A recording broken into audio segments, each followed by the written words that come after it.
All right, welcome to season 2, episode 4 of the Blackbox Diaries. Back after a extended break over the Christmas period.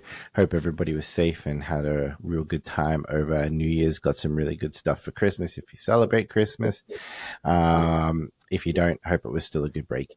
Anyway, on today's episode, we have Kat McCrabb, who is a good friend of mine over here in Australia in Brisbane, very knowledgeable in cybersecurity, in GRC, incident response, all the things that are super important today and that people and organizations are not doing great. So we're going to dive into a few of the interesting topics happening over in the US in particular at the moment.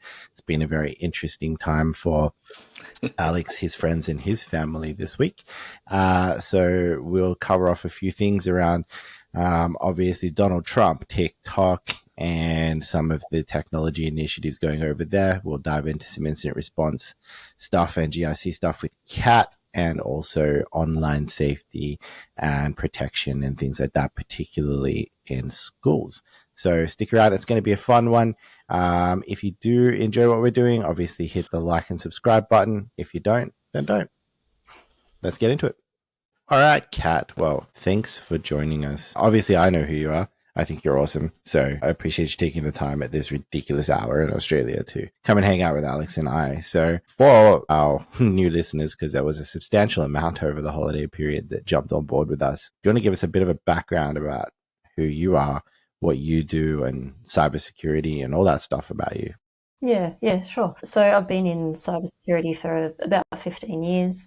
I spent the first 12 years in federal government. I did a few different roles there. Went straight into cybersecurity from university, so I was very, very fortunate that I just straight into it, able to launch my career from there. But one of the big programs of work that I did in government was the Centrelink Medicare, child support, a few other government departments were being mogged, which is government terminology for integrated into one. And so I got to assist with doing that integration together. Did a few other programs of work, a couple of other departments, some compliance work. I spent some time in fraud because I wanted to get some experience doing prosecutions.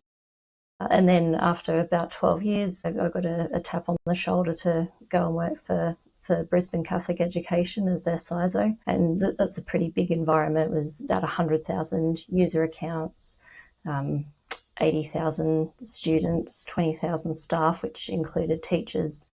And we had a really big transformation program there that I led. And it was all sorts of initiatives, from building an incident response framework to what I called cyber assurance. So we identified critical systems and did some activities to make sure that we knew what the risks were to those systems and were appropriately managing them. Did DLP, we did the Essential 8, which is a framework that's Australia specific. Yeah, lots of other initiatives. Some really cool stuff around networks. So I got our network mapping, and we did threat modeling against that, and then risk assessment against the threats that we'd identified, and worked out which gaps we were going to plug in the network. So that was a really fun job. After 2.5 years, it's time to move on to the next thing. The transformation program had wrapped up, and so now I run Flametree Cyber, and I focus on cyber GRC, bit of privacy, because there's a lot happening in that legislative space at the moment that relates to cyber and digital risk as well.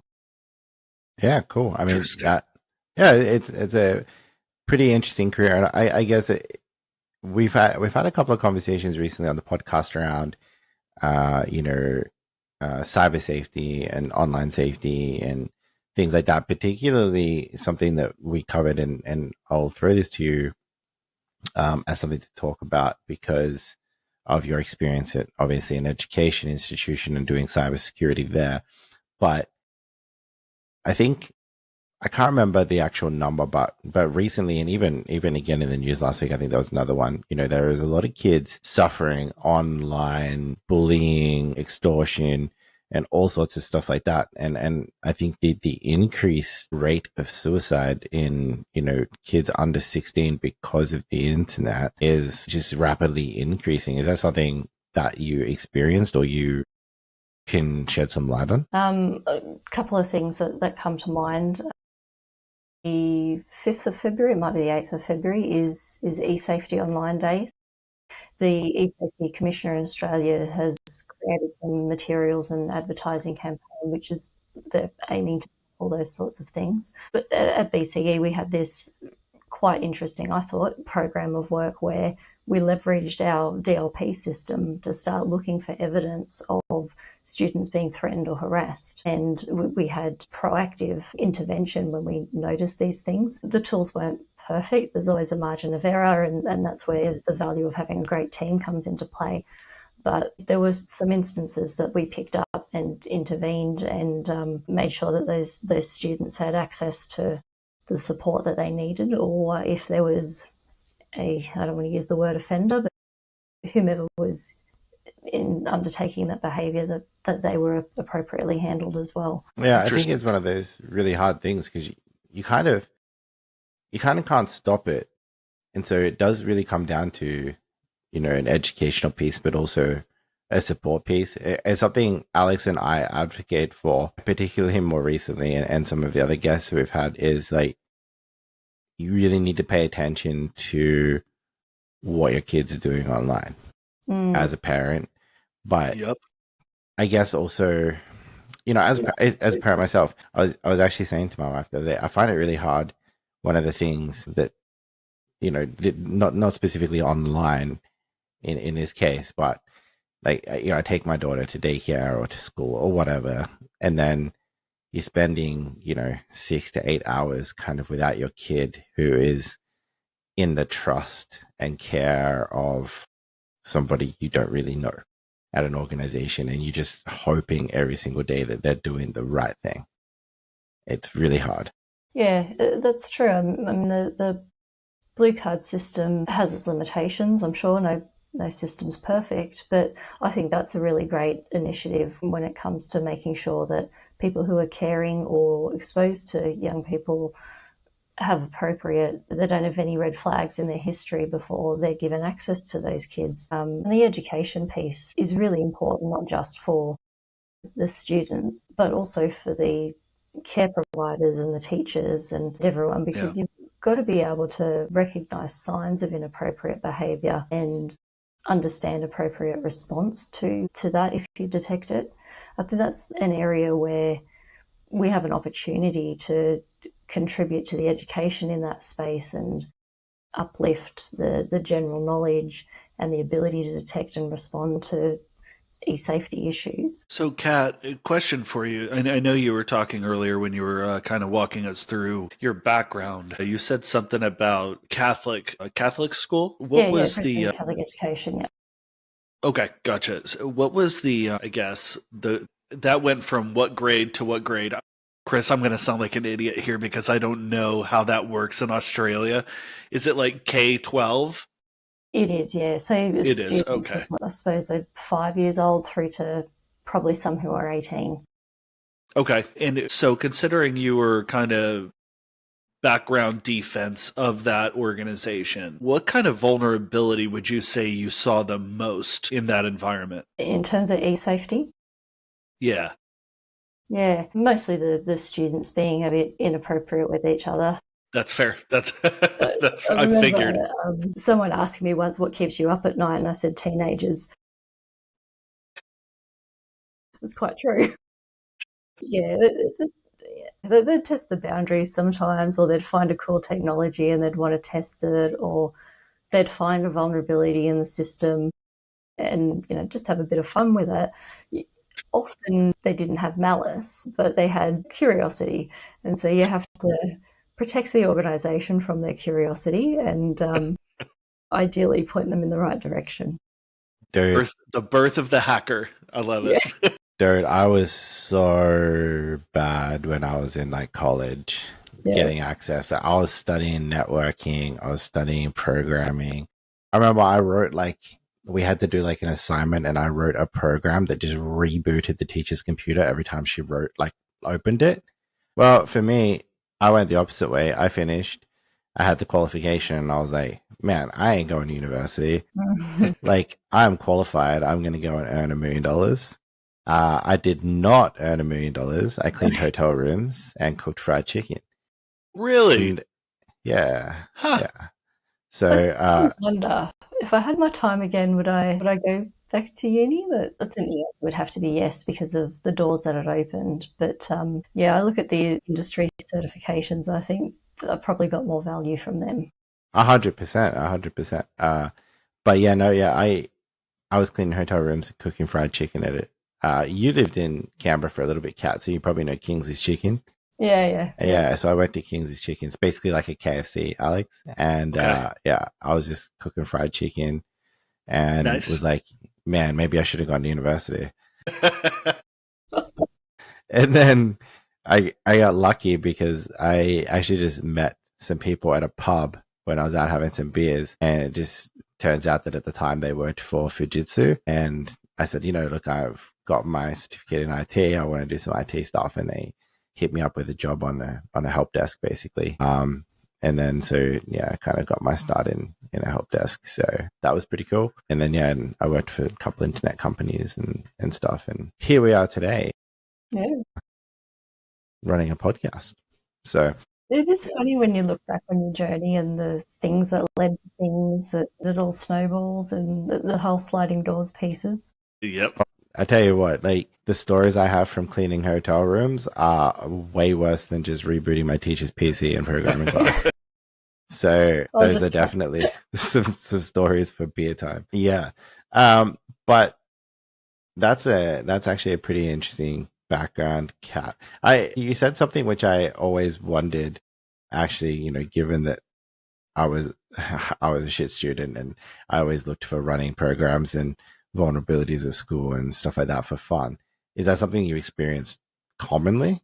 Because technically that would be kind of classed as insider threat, really, even if they're just messing around, right? Yeah, it's usually what's that, Minecraft, and they'd go, exciting little add-ons, and they were weaponized, and you'd shut that down really quickly, of course. But yeah, that was majority of what we saw from student behaviour that triggered the alerts. It was very rare that they'd get too sophisticated, and if they did, it would be local at the school level and wouldn't impact the organisation too much. Yeah, right. No, I mean, there wasn't any application whitelisting or anything in place? We had that in the head office, but the schools had a bit of what we call delegated autonomy, so they were responsible for their own infrastructure and they could choose what they wanted to do with that. That's scary. Student devices were, if you start looking at student devices, there's some considerations around the privacy, and parents can get a bit concerned about what you're doing on their child's device and having oversight, and they don't want you to overreach with that oversight. So it could be a little bit difficult to implement controls on the user endpoint. Yeah, were they issued devices from the IT department at the school, or are we talking about their own personal devices? I'll call it a hybrid solution. Okay, fair. So your response then to that, when you're saying they didn't want you to monitor like student devices, are you talking about their personal ones, or are you also talking about the allocated ones? So they would just get allocated a device, and that's their device. I could never be a CISO at that school, man, because I'd just be like, nah, we're watching everything because that's a risk. Yeah, You have it no was privacy. absolutely. So this is where we can go down a whole rabbit hole and start talking about organisational risk tolerance and appetite, and Yes. calculated risk and mitigating controls and risk spread and all of that. But I'm not sure how much you want to go down that rabbit hole. I'll tell you. These are all things that were considered, and we put controls in place to protect we'll call it corporate infrastructure, and just segmentation and zoning to mitigate any kind of threat that happened to be realised. Yeah, but let's say hypothetically the corporate infrastructure doesn't get popped, right? But one of those student devices does at like one of the schools that has, kind of autonomy to do whatever they want with the infrastructure. The media and the public perception is not necessarily going to be, oh, but it's cool because it wasn't the corporate environment. It's going to be holistically just that school, right? Just blanket it. If it impacted a device, it would typically just be that device. And so you just re-image it, life would go on. The student would be a bit upset if anything they'd saved locally was lost, but that was unfortunately just the way that's the price of the systems that we had to manage the solutions. Yeah. Were those systems, if something occurred like that, were the systems automatically taken offline and maybe not reprovisioned? I get that generally gets done on site, but I'm curious if those systems are immediately segregated and what MDR, EDR, XDR solution was utilized to identify that. Yeah, so we were a big Microsoft shop, so used the endpoint tools through the Microsoft solutions. Gotcha. When I first started, it was quite manually driven, moving towards automated response. And then, as you point out, the re-imaging happened on site. Gotcha. Cool. Yeah, okay. I suppose that kind of makes sense. But I think, I don't know, that's still just striking me as like a massive risk. Like, honestly. Yeah. I mean, I don't know how you would. I mean, I guess, it's one of those things that's just, as you say, risk acceptance, I guess, in that particular context. Making sure your processes are good if something does happen. Yeah, that's it. And I mean, really, the worst that was happening was those sorts of Minecraft malicious downloads. Yeah. Which would get picked up very quickly. And if you've got a weaponized file, unless it's, or I won't say 0 day, but unless it's not really got many indicators of compromise in the EDR tools, then there wasn't very much actually happening. You'd be surprised how tightly controlled it actually was. Yeah, right. So I guess my question then, obviously being a CISO and being in charge of all of that in this particular environment, what are some of the things that, I would consider, obviously, that information and the data that you would have, at a school would be obviously critical, in my opinion. A lot of PII, medical data, all sorts of stuff that you need to have there to do that. What are some of the tips and things that you found the most successful to implementing, your cybersecurity transformation program? So one of the initiatives that we had was also a data and information program, and that sought to do data governance. And my view of it is that the data governance, the privacy, and the cyber are very closely interrelated, and in fact the teams did work very closely together. My view is that the privacy, data governance, security are very closely interrelated. So we had separate teams handling each of those areas, but we worked together and made sure that our different programs of work integrated as well. So just by example, that data and information program, that created a data classification system and was seeking to start the process of actually applying those classification labels. So when I started our cyber assurance program of work, which was looking at our critical systems and doing risk assessment and threat modeling against them and making sure we were implementing appropriate controls, doing hardening, all those bits and pieces, we'd make sure that as part of that process, we'd look at what was required from a data governance perspective and also apply that. But we look at, there's emerging, at the time emerging, it's now legislated, but emerging changes to the Privacy Act. And we'd go, well, what do we want to do proactively to make sure that we're meeting that legislation in advance? And we'd roll that into the cyber transformation program as well.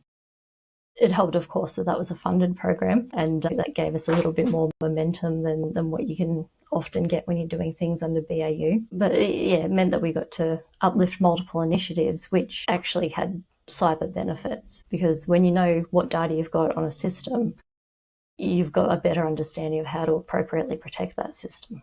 That makes sense. Yeah, no, that's true. And I think that's, to be honest, that's something that so many organizations do so poorly, is they don't really understand what data they have. They don't have any data classification. They don't have any understanding of what's in place from a governance perspective around the data to determine what actually needs to be put in place to secure it. I mean, realistically, the amount of clients that I speak to that have just thrown budgets at technology and hoped that it's plug and play and that it's going to protect them is absolutely ludicrous, because it doesn't work like that. You really need to understand what you're protecting, how you're protecting it, and why you're protecting it. Yeah, I think that's, dare I talk about AI for a moment? A lot of organizations want to take advantage of the technologies that AI. And so I've actually started looking at, well, are you ready for AI? Do you have appropriate use cases? Do you have the appropriate governance arrangements? Do you understand what your data is? Is it all classified and labeled? Have you got the appropriate infrastructure to support AI? All these AI readiness enablement activities that organizations probably really need to undertake before they start implementing technologies that they may not even have a use case for. I mean, I agree somewhat, but devil's advocate, the attackers aren't really putting in all that governance place. Like I'm reading about new AI and everything like that that's getting weaponized. I just saw the new one that came out, Ghost GPT, for developing malware and stuff like that, which is sick. Yeah. But I can guarantee you there ain't no criminal organization or dark web organization that's putting in data governance and things like that before they just pump out AI tools. So, I mean, but when you start looking at the data loss risk within an organization, you do need to make sure that you've at least got your access permissions appropriate so that people aren't gaining access to data through AI. True. Shouldn't be. And then I think that's a pretty significant risk that organizations need to consider. Yeah, and I think, we've touched on it before because I think it's super important that, as we kind of embark on this year of 2025 already, that's almost nearly February. Insane. Let's just throw that out there. The employees these days, they're going to use it. They're going to put ChatGPT on their phone. They're going to put it on their tablet. They're going to log into it on the web browser. They're going to find ways around it. They're going to use it regardless. So I think that organizations really need to lean into it and understand that whether you want to or not, your employees are going to use it. So it's not about stopping them using it, but it's about making sure that you have the appropriate governance and controls in place to say you can use it, but this is how you use it securely so that you're not exposing our organization. I think that shadow AI risk is a genuine consideration. If you've got the ability to use those tools and they make your job a little bit faster, people will do that. They will adopt that, particularly with the promotional activities we're seeing around AI. I mean, there's that Stargate program coming out of the US at the moment. Yep. Yes. So we'll just see more and more adoption. I think the ChatGPT adoption was the fastest adoption rate of any technology so far. Yes, you absolutely need to mitigate that risk of shadow AI, but also make sure you're mitigating your risk of unintentional, unauthorized data sharing. Manage those risks in tandem. Shameless plug. Go check out the Shadow AI blog on the Stealth Cyber website too. Okay. There's one on there written by Alyssa. It's awesome. But yeah, Stargate. Alex, hit us with it. Man.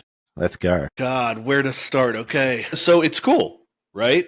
I know we look at AI as in a similar way as we would say, like, we have fear of the unknown, right?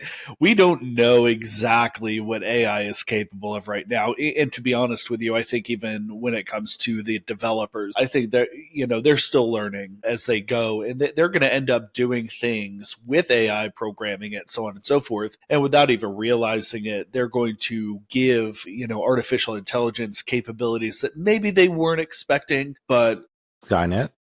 Yeah. So it's funny, Chris, when you said Skynet. I was in the shower, and I won't get crazy with it, so everybody just relax.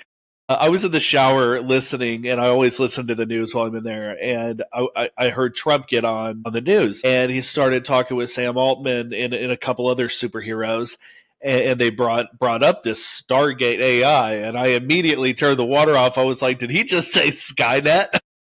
Yeah. But regardless, I think Stargate, first off, it's an awesome film. I recommend everybody watch that. But I think it's a cool name. But what's even cooler are the goals, right? But I think even still, Skynet in the film Terminator also had similar goals. We will see. Think it's great. It's a double-edged sword. We are going to start relying on AI more. I know ChatGPT is a huge and really the first real outlet that people have had to immerse themselves in artificial intelligence at any capacity. Stargate program, I think we're going to see a lot of development, which is going to be positive. But I think at the same time, just like any cyber criminal would, they're going to be attempting to, in some way, compromise that program or applications / capabilities that program ends up coming up with, right? And you're going to have, leaked information. Mm-hmm. Oh, hey, this insider threat that was working on the Stargate project just oopsie daisy released this. And then you're going to have people like the ones that created Ghost GPT. They're going to start developing their own with more of a negative societal impact. So I'm hopeful. Anyway, so Stargate, it's going to be awesome. I recommend everybody be excited about it. Keep in mind that it's not coming out of the taxpayer's pocket. It's coming out of corporate pocket. So if we're complaining about corporations, the evil corporations, you can start thanking them for not making you pay for their pet project. That's all I got for Stargate AI. What do you think? Are they building infrastructure, that new data centers? Because I presume they'll need a lot more compute power. Yeah. Okay. Great. I think you probably would have to, and I think that you could build a lot of really cool new infrastructure with $500 billion. Oh yeah. So what we're going to see is thinking about quantum computing. Yes, and now listen. See, now you're getting me all geeked up. So, Sorry. No, it's okay. So, with the $500 billion, if you listen to or read some of the documentation that has come out on the project itself, it does include a lot of data center development. Where how we've got Google data centers all over the place, and they're multi-billion-dollar locations.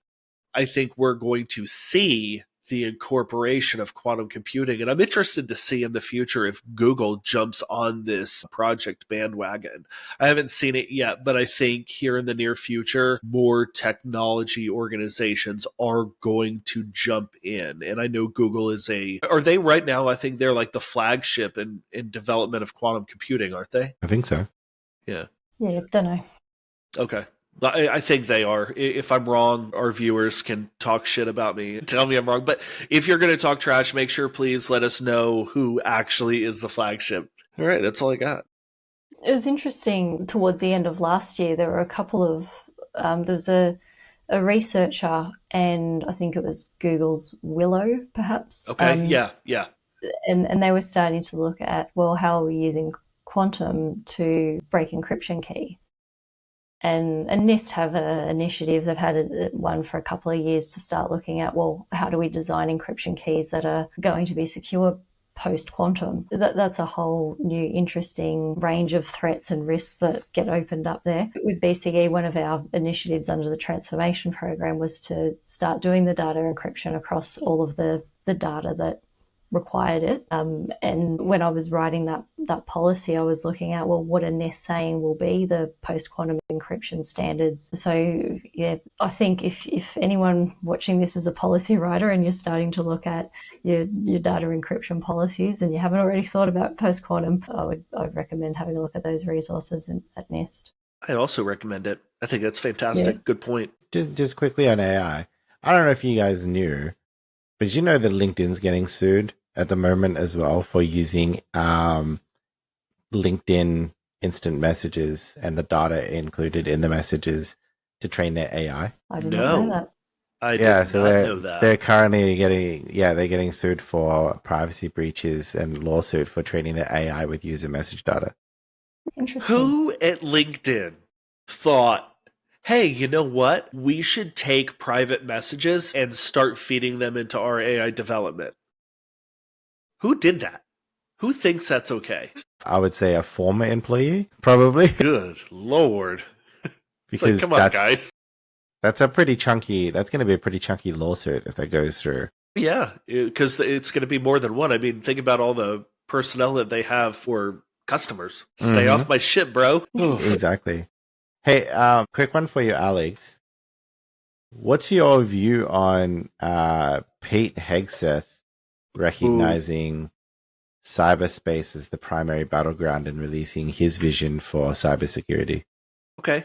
Well, first off, he doesn't know much about cybersecurity, right? And that's okay. And that I think that's what I've been really trying to preach to people. In 2000, I think we've talked about this in previous episodes, but in 2011, the United States Department of Defense finally decided, hey, maybe it's time to make cyberspace a warfighting domain, or at least recognize it. So they obviously developed U.S. Army Cyber Command. When they developed it, and a really good friend of mine, one of the founders I actually worked for over at VMI, really good guy, General Smith. And cyberspace, we are about, I'm going to say, 10 to 15 years late when it comes to recognizing as a warfighting domain. And now people have complained enough and just stressed the issue that is where World War III is taking place today, right? People just don't see it, right? It lives in cyberspace. It lives in TikTok. It lives in Facebook. It lives here. It lives there. It's such an incredibly unmanageable battlefield. Pete Hegseth, coming from a background in the military, coming from a background of a war fighter, not just I'm a general officer, I know everything about everything. This is a really good thing for us. It's a really good thing, in my opinion, for the globe, because what we're going to see is Pete Hegseth doesn't know about cyber, but he understands that the battlefield of cyberspace is ever changing. Right? It's constantly changing. And he will not make policy based on his own opinions, right?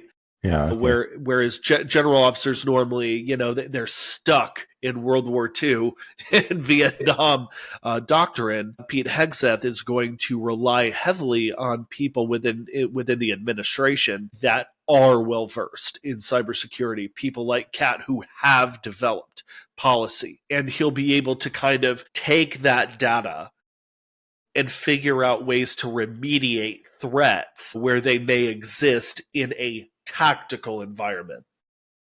So I think Pete Hegseth is going to be fantastic. Yeah, that's all I got for now. I think that's an interesting point that you make, that if he doesn't actually know too much about cyber, right? And I stand by this because it's something that I've always believed. Like, you don't necessarily have to be the best at the subject matter to be a good leader, because that's why people like us three here exist, but so that people like them can bring us in to advise them, and then they can take on the leadership aspect and drive that from a business or from a leadership perspective.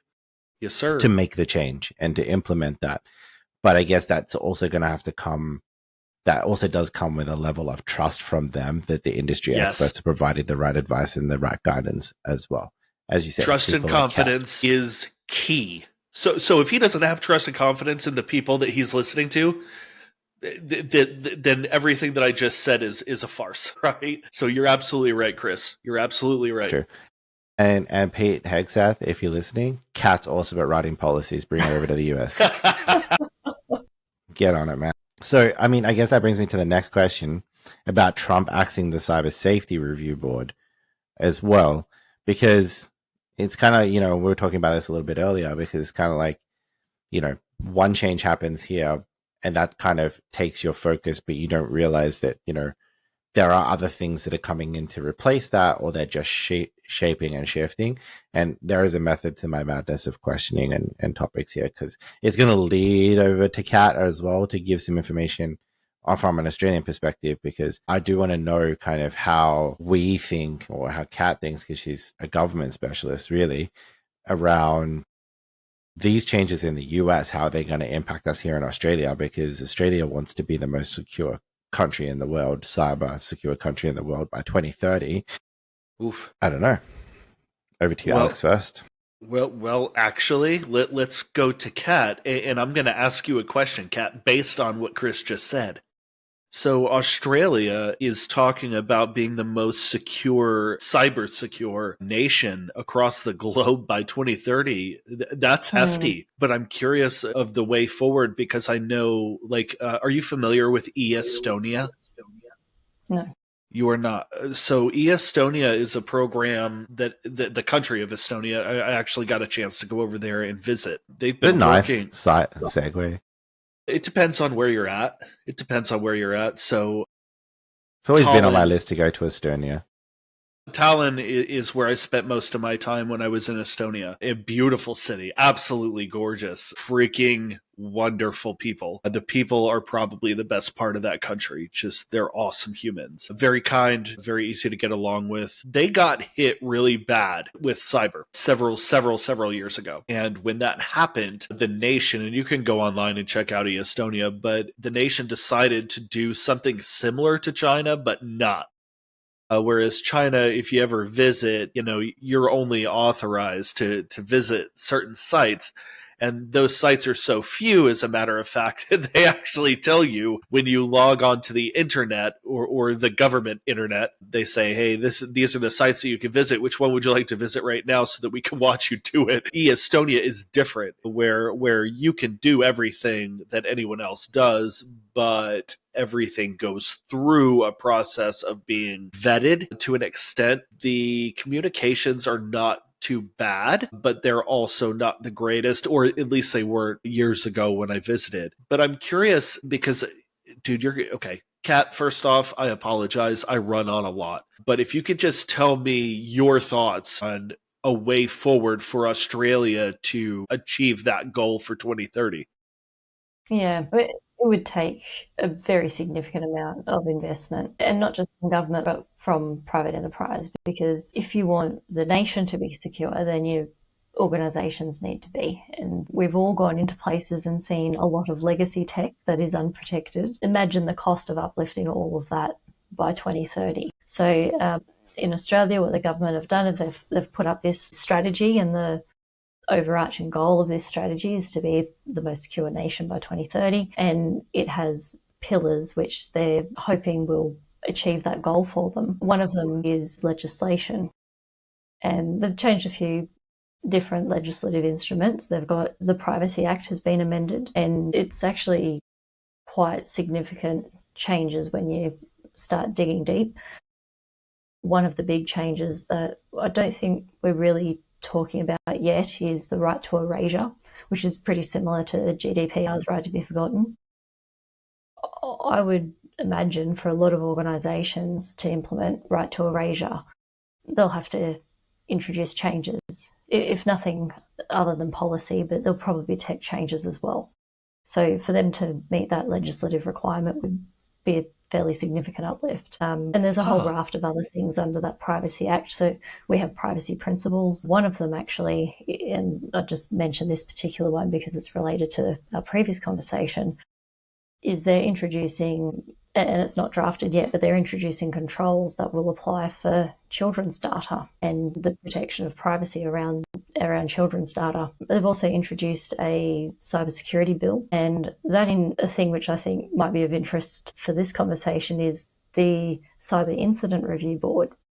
So the idea there being when there's a significant cyber incident, a incident review board would do a post-incident review and look at, well, were the controls appropriate? Was the incident response appropriate? What are the lessons learnt? All those sorts of things.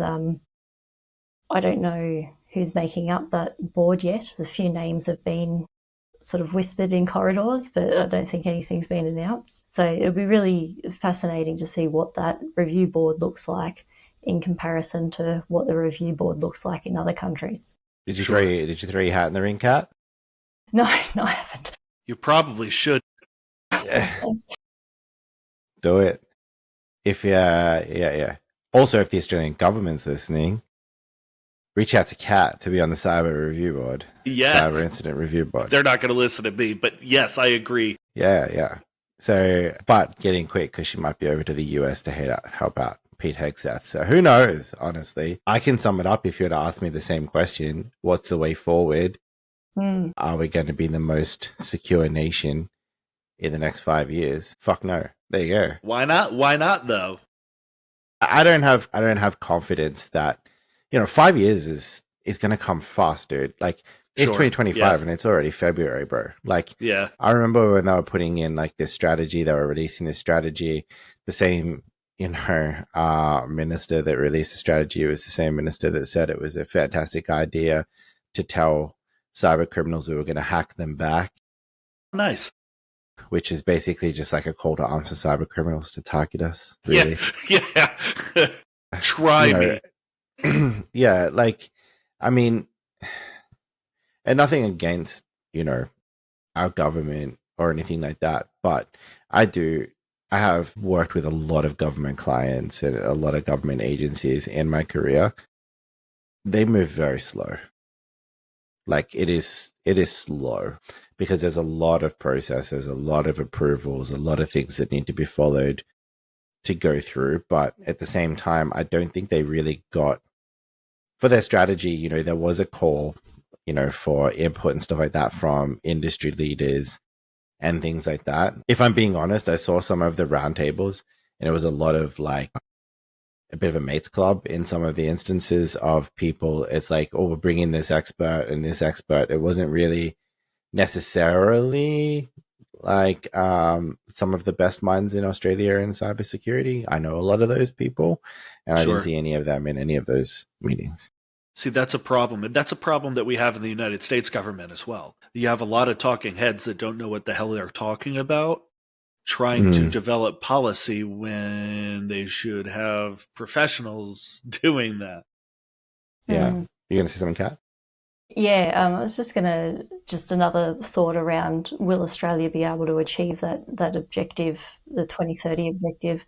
And I am a little odd, and sometimes I read audit reports for fun. And they did one into the Department of Defence and whether they were applying the standards that they're obliged to apply to their cyber systems, accredit them to cyber standards.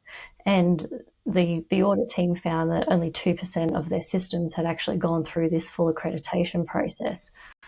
I mean, it is a stringent process, so I do have a lot of empathy for the people in defence who are driving that program. I've been responsible for similar things before, but if you want to achieve your 2030 objective, it seems like there's a long way to go. I mean, to be honest, cybersecurity as well, it's for a lot of government departments, and I did work for government, in a couple of instances. I'll tell you now, there was a lot of public servants that had been in those departments for 30, 40 years. They're not amenable to change because they loved their processes the way that they were, the way they did them in the 80s, whatever. Like it doesn't really matter. But cybersecurity is a cultural shift until recently, like and you're talking things like a couple of years ago, even like in sort of like the past sort of 5 years, even less than that in some instances, has cybersecurity really become a household conversation and people really paying attention to it and talking about it. I remember and this is even more years ago. I'm talking like 8 years ago. I remember I used to travel a lot for work, and I always have this fear that I'm never going to wake up in time to go to my meetings or the workshops I need to go to. So I always leave my TV on in my hotel and things like that to make sure I wake up. I woke up this random time one time at like 4 a.m. and Good Morning America was on, right? Now, what struck me as interesting, like not that that's my favorite show of all time or anything like that. I'm pretty sure that's the one that has Mario Lopez on it, right? I don't know. Anyway. At one time, I think maybe. Yeah. Absolute champion, that bloke. But yeah, really good hair. Yeah. Saved by the Bell. Yeah, exactly. But one of the things that struck me as interesting is they had a cybersecurity update on Good Morning America where they covered the current things happening. And this is like 8 to 9 years ago. So I know that, Alex, you're saying in some instances, America's a little bit behind cyber warfare and stuff like that. But in some instances, they're also a lot further ahead on educating the public on cybersecurity because it's been happening for a much longer period of time that they've been doing that. And we never had anything like that until recently, and I'm talking like it started a little bit more around the WannaCry period. It got even more exposure. I would say that it's become even more kind of common to talk about it. Like I remember a couple of years ago, people would always ask you, oh, what do you do for work? And I tell them like, oh, cool, that sounds fun. But now it's like, man, you must be really busy. Like, no shit. But that mostly happened after like the Medibank and the Optus things, which are only a couple of years ago, when the majority of Australians got impacted by massive cyber breaches and data breaches. So I think that one of the things for us to actually achieve that, as I say, like that's only been the past couple of years that people are starting to talk about it. For us to achieve what we're saying that we're going to achieve, we need a massive culture shift in both organizations and in the general public. And then we start discussing the skills gap. I can't recall who published the study, but they were saying there's 300,000 cyber vacancies in Australia at the moment. That's really quite a significant number. There's some great initiatives to try and resolve that, to reduce that number, but that will absolutely take time. You'd be looking at, I'd say, a minimum of 2 years if you took experienced IT people and moved them into cyber, let alone bringing through a new generation. Yes and no. I mean, I've been hearing about the cyber skills gap for so long, and that it's this challenge and that challenge. Realistically, I mean, there is enough skills from a consultancy perspective and from professional services perspectives to help out and to augment a lot of government departments and a lot of, private sector clients and corporate clients. In that instance, generally they don't engage because they don't have the budget for it. So it's a bit of a way up in some instances. I think some cases, yes, skills gap. Some cases it's budget. But I tell you, some of the best cybersecurity people that I have worked with are people that I helped move from other areas of IT into cybersecurity to get them to think about something a little bit different. I remember I had an employee of mine when I was working in Adelaide, and she was a specialist in strategy and governance, IT strategy and governance. I remember saying to her one day, have you thought about just putting cyber in front of that? And she did. And then she became one of the best cybersecurity consultants I've ever worked with. She was absolutely awesome. And the amount of times that I saw people transitioning from other areas of IT into cybersecurity. But I think we also don't really help out enough, because there's a lot of companies out there that are saying we can't find skilled employees, but they're not willing to invest in the people that have 5 to 10 years of IT experience, who would take 6 months to train up in cybersecurity.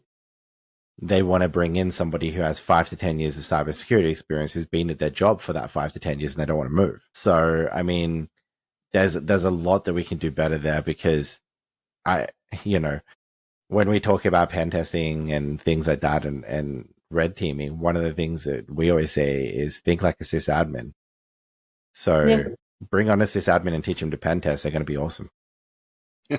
Yeah, look, that's fair. I think it's the skill level of the individual as well. So there seems to be quite a few at the, let's call it, early stages of their career. I've definitely seen an increase in the volume of people in that space. The middle tier, I think we're losing a few people after 5-10 years of industry. They want to try something else, so they move out of cyber. And then that top tier again becomes just that little bit narrow. It's like a little pyramid. Yeah, well, I'll say that middle group, I've seen a lot of people drop out as the cybersecurity industry as well. That's burnout, because we do get busy and it does get crazy. And particularly that's quite heavy in the consulting industry as well, that sort of 5 to 15 year mark, because I mean there's only so much bullshit you can take from clients telling you that you don't know what you're talking about, because they think that you're trying to smack them on the wrist or something like that rather than help them. But like, as I always say, cybersecurity is a business enabler, not a business blocker, so treat it as such. But I think realistically there's two things to your point, Kat. Those, I was responsible in a previous role not long ago for hiring uni graduates. I tell you, this is no word of a lie. 3 to 4 out of 5 uni graduates that wanted a job were asking for 150 to 200K. Whoa. because they think that they are coming out of uni and, oh, we work in cybersecurity, we're going to make $1 million. Yeah, that's the mentality, and that's firsthand experience from interviews. When I say, what sort of remuneration are you looking for, blah blah blah blah blah.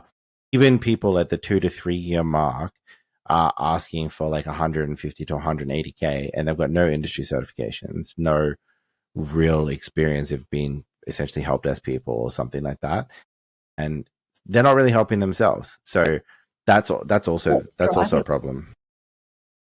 That they're getting inaccurate information, they have unrealistic expectations, 100%. they don't know how to negotiate a wage. 100%. Go jump on Google right now and Google how much does a cybersecurity analyst make, and it'll come up with some ridiculous USD figure that they will go, oh, well, that's cool. I'm going to punch that into a currency converter. That's what I can ask for. So it's absolutely crazy. So, I mean, that's one of the major issues that I see, that a lot of people don't realize that that's happening, and that's what's shooting the entry level people in the foot. And then they come out and they complain and say, hey, I can't get an entry level cybersecurity job. Well, that's cool, because drop your salary expectation by 50% and you might.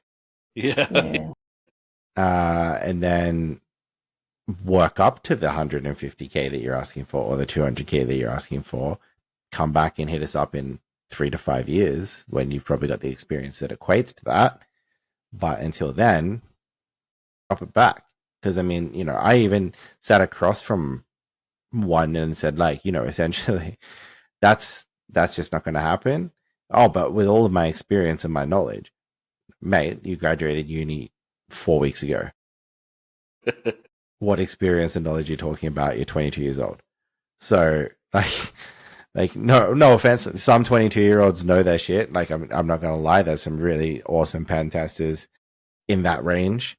But to be honest, if you're coming fresh out of uni and you're trying to get graduate roles or entry-level cybersecurity roles and you want to learn, one of the best ways to get your foot in the door is to demonstrate that you actually want to learn and that you're not a money-driven individual. Because if you're a money-driven individual, then I'm less inclined to invest my time in training you, because you're probably going to leave for the next person that offers you 10 grand more. Money's a really poor motivator when you start a role. It works for a little while. You're really excited. I'm learning all this money. I want to do well here, what have you. But that very quickly wears off, and you've got to find other motivations for doing the role well. 100%. If you're not doing the role well, then you're probably not going to last too long. No, exactly. And we do cybersecurity because it's fun. We like it. We enjoy it. All that sort of jazz. And we've been around for a very long time doing it, the three of us combined. I think that, one of the pieces of advice that I do give people when they're talking to me about it, and is, if you're a money-driven individual, if money is your sole driver in your career and in your life, you're never going to be happy, because you're always going to want more. Truth.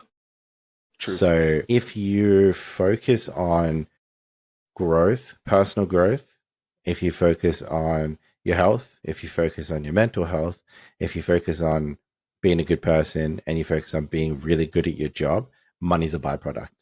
Absolutely. And the relationship piece as well. Yeah. Have strong personal and professional relationships, and that'll take you quite a lot further than being motivated by money would. Yeah.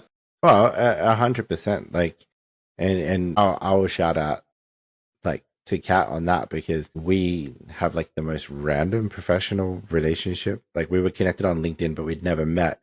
And then I saw her standing at a conference. I was like, I'm pretty sure I'm friends with you on LinkedIn. So, like, what's happening, basically? And then here we are now. Now we kind of refer work to each other's businesses and help each other be successful. So, yeah, like, always reach out to people, but be humble enough to accept help and offer it, and also to learn and grow. And as I say, once you invest in, your health, your mental health, being a good person, doing good work and learning, money becomes a byproduct. You'll get it eventually. Yeah, it's true. It's true. So, I mean, people recognize if you're doing a good job, and when people recognize that you're doing a good job, opportunities open. When, you're meeting new people and you're growing your network, opportunities open. So, I mean, that's what's going to make you the most successful. Yeah, it's like is The Richest Man in Babylon. It's a finance book, but it uses this analogy to try and teach some principles. And one of them is that hard work is recognized.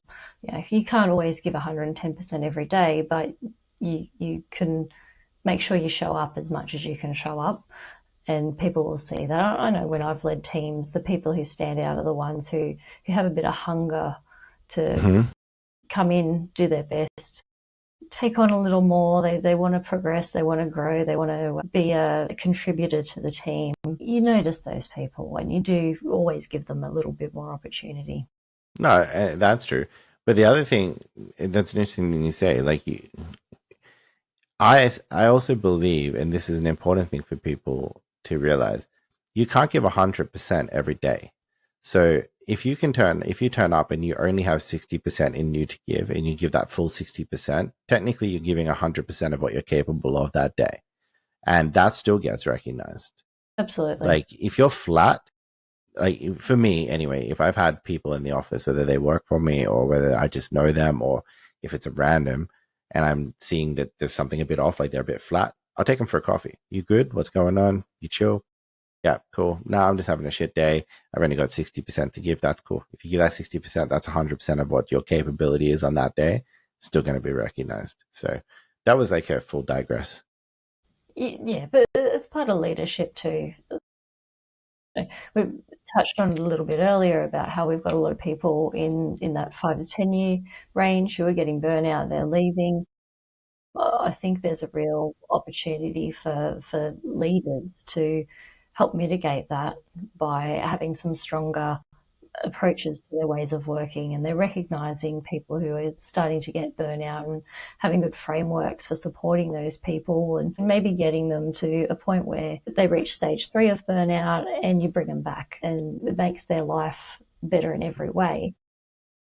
As a leader, you've got a responsibility to your people, and cyber is not immune to that. You're responsible for their welfare in the workplace, but they carry that home as well. 100%.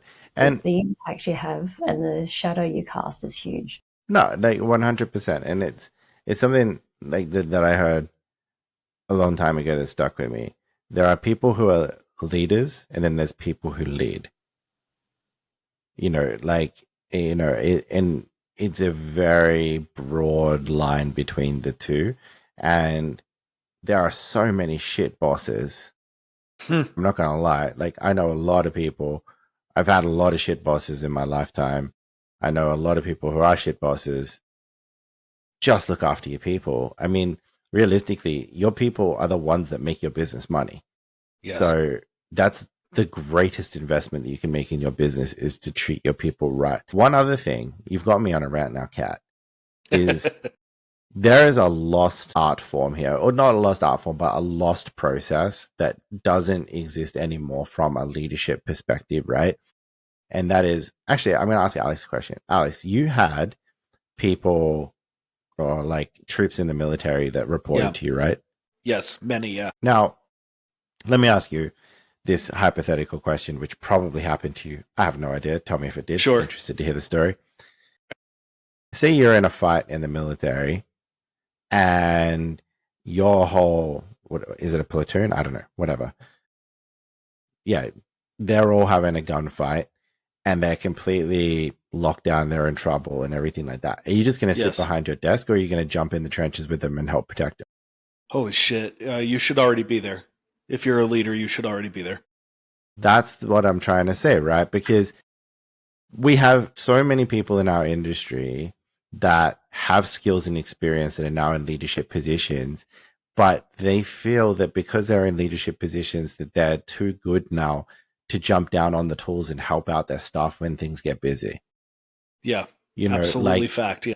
One of the things that I live by, I'm never going to ask staff members to do something I'm not willing to do myself. So if there's a report due and it's overdue or whatever, and it needs to be done by 4 a.m., I would rather do that report until 4 a.m. and have my team go home healthy and not have burnout.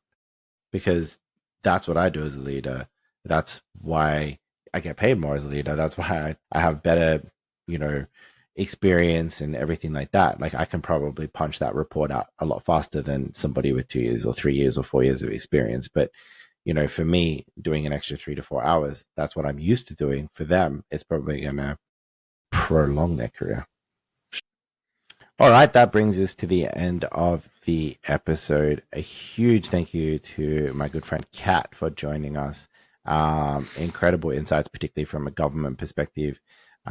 It's something that, particularly from a technical cyber perspective, and Red Team is in pen testers, we don't really think about that side enough, and we don't really work with that side of cybersecurity enough to really kind of cohesively secure organizations and provide end-to-end cyber. So it's really good to get those perspectives. Absolutely loved it. Apologies, and my heart goes out to a lot of people who are scared about losing TikTok. I know it's really hard to lose your day job, so I'll play my violin for you. Womp womp. But yeah, thanks for joining this week's episode. We'll be back next week with another exciting guest. And until then, stay safe online. If you have any questions, if you need help with anything, reach out to us. If you're in Australia, obviously check out Kat McCrabb. Connect up with her on LinkedIn, follow her content. She releases posts every day at a ludicrous hour of the Australian morning. Get on them, and also check out her website, flametreecyber.com.au, if you need any help with your cybersecurity policies. Catch you next week. Bye.